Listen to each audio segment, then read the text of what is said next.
Rosie, kenkunyumizeeyo olugero oba kentandike n'ekibuuzo.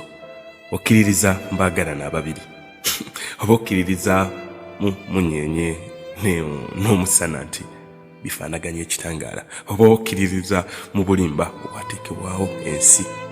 Rosie, ebyaddala nze nzikiririza mukwano gwaffe, nzikiririza mukwano ogwange naawe, nzikiririza mu kwagala kwe tulina masekkati gaffe, nzikiririza mu bulungi bw'amaaso go munange wange, nzikiririza kye tuyita okwagala okw'abantu ababiri nga olaba amayanja ne sseŋŋendo.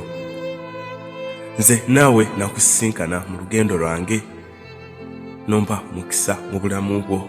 Rosie, najja nga kibuyaga atalina gy'alaga, najja nga amazzi g'omwala agakulukuta mu budde bw'emisana, wabula gwe wakolanga ekijinji ate nonnimiriza.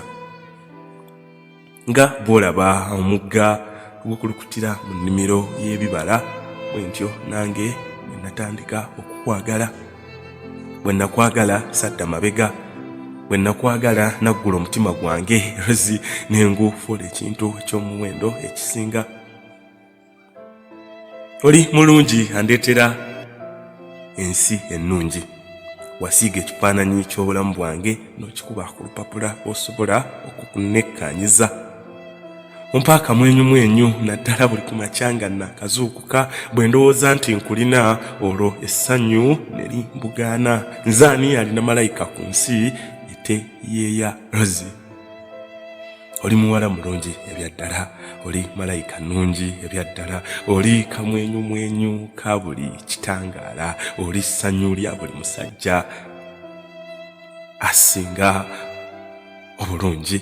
Gwe ani oba okkiririza mu nsi ez'enjawulo ezirimu abaagalwa ab'enjawulo? Nze nzikiririza mu nkwano gwaffe naawe, nzikiririza mu kwagala kwe tulina nze naawe, nzikiririza mukwano guli masekkati gaffe. Rosie.